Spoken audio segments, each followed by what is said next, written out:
manipurnews.in နမယမတရာမုစရီလေးနဲ့ငါစီမရိုပေါပီချရီအာမဒ Pahalgam terror attack NIA gi ahan investigation the local terrorist ani sene haiba khangam kre Jammu and Kashmir gi Pahalgam da leba tourist spot oiriba singdum amada tha segi unithoi the terrorist singna sathaki be terror attack ki khutang da miwe kuntaru hakkiba amadi miwe kaya aso apan nang hankiba thodo adu National Investigation Agency NIA na ahan ro oina thijinma matamda terrorist sing aduna Baisharam asi security forcing leitaba amadi gari sing changba yadaba mafam oibana makhoi gi attack ki spot oina khankibani haiba khambungam kre terrorist sing na hairiba location asi khankibagi maramdi mafam aduda security force ki rescue operation tapkani amadi mi yamna hatpa ngamgani khanbadagini haina source asina makha tari amaromda NIA gi makha taba investigation da Pahalgam gi thodok aduda local gi mioi ani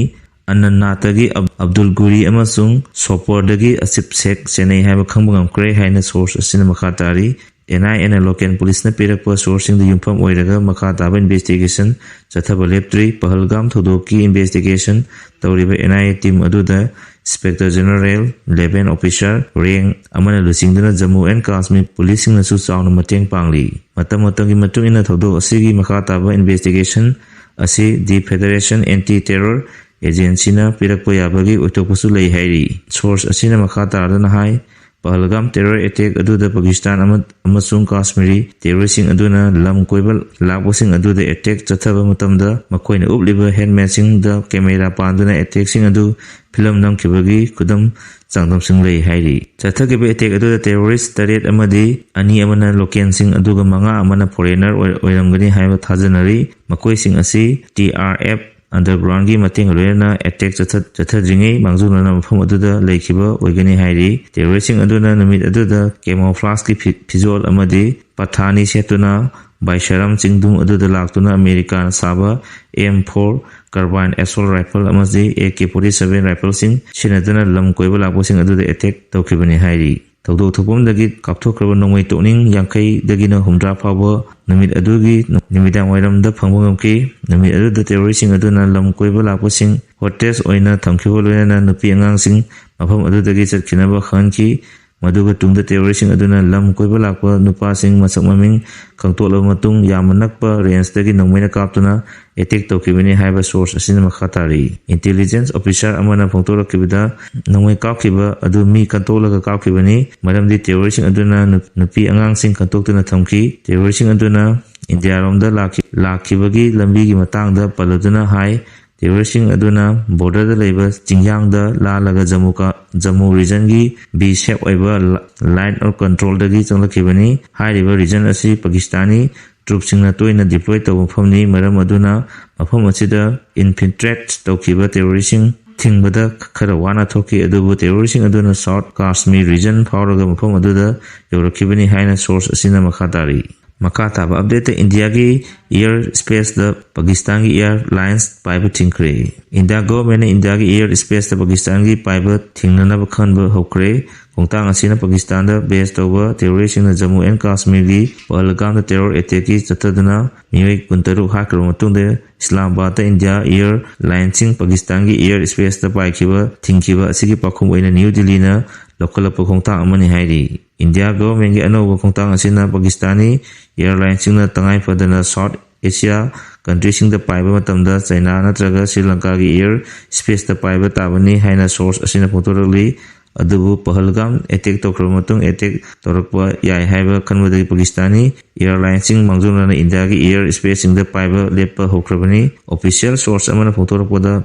Pakistani jahaz sing India gi samudra gi hitangpam sing da su changba thinggadabagi wafam su khanaba hokre hairi RPM na awa phongtorli inkumja solise aniga kunmanga April kunmanga gi irai numit ki numidang pung 10 tabada Indian Army amasung makhoi gi proxy ga thengnaba mayoknaba lapham amada KYKL gi asangba miyang yawalanmi pathau second lieutenant oinam telaiba Elias Landaba apopagi ming Oranjit Maite Usiwa Turel wangma amade KCP gi asangba miyang gi phingang lanmi Lance Corporation Hantem Bishan Elias Kanglei apopagi ming A Kumarjit lefam Khorai Thoidingjam lekai athauba ani na imaleba kidamak มาทวายในปนตาเปเกรอัทวอันนี้นั้นนิงหันบเลตนะมณิปุรกีนิงตัมลานเทียงเดทวายกัดจิบะอสิบูยาวลกีแกคุณอุตนะ RPF นะอาวาบพงตุกซรีโดยนั้นเลขิดระบะทวอันนี้กิมุงมนุงสากายนาเตมรุมปังสิงกีอาวาบดสู RPF อมดีมัสยิลานมี PLA นะสรุยาซรีเลขิดระบะอัทวอันนี้กิทวายในมณิปุริมากีตัมปากเตอิงนะจิกนะปทาวอเรชนูไฮนะไอนะจิงกระบลุบสิกีAssistant Secretary Publicity na kuyik pidan thaturukwa Zerol amana phongtorokli makha taba update kuki amadi maitte gi marakta anirak suba oina wari sanarba yai Manipur da tholiba sahi ani phajalakkadarba irang asibu lisanduna mahusagum tangdu leta film hanjalaknabagi pandamda center na maitte amasung kuki gi leiba civil society organization single loina anirak suba oina athu matamda mifam pangtorba yai hairi pawgi source asina hai Ministry of Home Affairs ki maikai Manipur da tungkoiba ingsikpa lamdam ama nabgidamakta dialogue sathanabgidamakta thabak pakatba hokre hairi telaba matangi manungda maitai amadi kuki gi leiriba si SO singa punna anirak subu oina unagadari mifam asi yamna maruiba mifam ama oirba yai panba yabadi Manipur da hokiba sahi solisingani kulumdagi me ahumdagi hawrakiba irang asina maitai amadi kuki gi leiriba si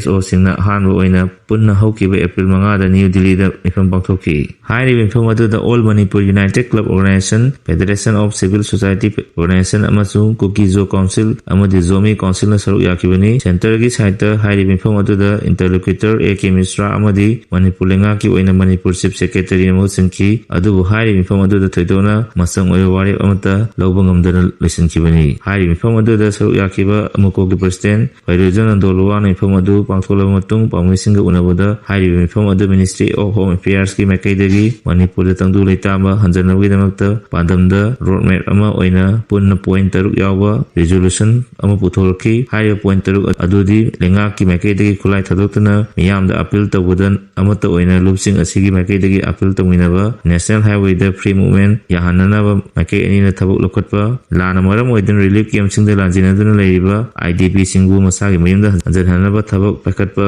lana solaba afam sida sapot thorangi akhanaba thabuk pakatpa amasung tungkoina ingtapa nungsisanaba londam ama oina widamakta dialogue jathaba haina center gi makaidagi ukalaki haina mahana pawdamki center gi makaidagi puthorliba point taruk yawa resolution adu beli the best of mifam adu saruk yariba civil society organization na ayaba phongtokki adubu mifam adu saruk yariba kuki CSO singna hairiba resolution adu da khuyek piba ngamloi masigi damak kuki miyamga hana tana khigani amasung hairiba point taruk asi makatana khananabgi damak kuki CSO singna makatana mifam pangthoknaba center gi makaida appeal tokki hairi mifam adu saruk yakiba Kukizo Council amasung Kukizo leaders singna center na puthorliba point taruk yawa resolution adu da khuyek pidibagi maram adudi ahanbada Kukizo singa Ministry of Home Affairs ka Kukizo amadi maitai singa tongan unagadabani amasung mifam adu da saruk yariba maitai CSO sing asina atopa ahenba CSO kharasu yauna nabagi apama phongtokki hairi Kukizo Council chairman Kheling Yang Thanglekna makhada phongtokki bada hojik Manipur da oiriba phibam asida Ministry of Home Affairs ki makaidagi puthorliba point taruk yawa resolution asi maram chadi hainasu phongtokpa leikrabani makha taba update Pakistan amadi Bangladesh masasing tidoliba asigum Myanmar dagi changsalakliba illegal immigrants singsu tidu kuraijam athoba lakliba me ahumda sahi ani pharba Manipur crisis haibasti Manipur miyam gi oiba people's conference ama khumal labakda pangthoklagani ifam asida miyam punna nomagi sinta lipidana saruk yabibugalena yellow missing kanjanaba miyam gi oiba akanba warep lominasi haina kamuko gi makaidagi appeal torokli mafam asi ngasi lampianda leiba kokomigi office ta pangthokiba pangmising unaba amada kokomigi convener kuraijam athobana pangthokibani mahan makata pangthokibada Manipur ngasi pawasa tatharakliba irang asi lakliba me ahum asida sahi ani apung pharagani lamdam asigi yellow mi oiriba maitai maramda chaidang ama oina leirakwa sahi ani sujalakle hairiba phibam asida yengduna miyamgi oiba ifam asida ekoigi oiba apunna warep ama longnanaba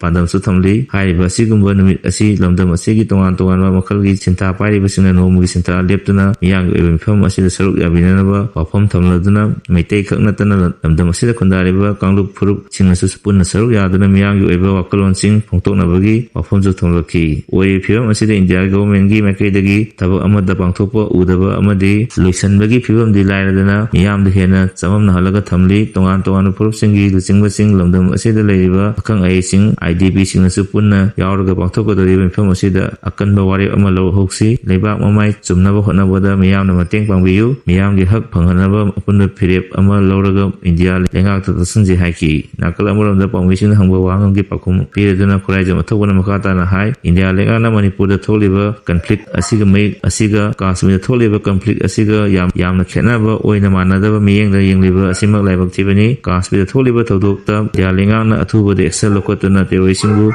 เอเซลล์ก็ขี้อดูมันญี่ปุ่นมาปานดกีจังเซลล์ลีว่านาร์โคเทวริสิงห์สินะลันดาร์ปดดีกรีกุมบัตอมตะปักตบะอมดีมันญี่ปุ่นเลยว่ามิยามบูอินทุกแล้วก็ทำบ่หลังจากนั้นเลยว่ามิยามบูหันยังบิดบ่โนมุกิสัจจานะบ่ขะปีระก็ทำบ่กิมองจะทบอมดีอตโปสเตชันเด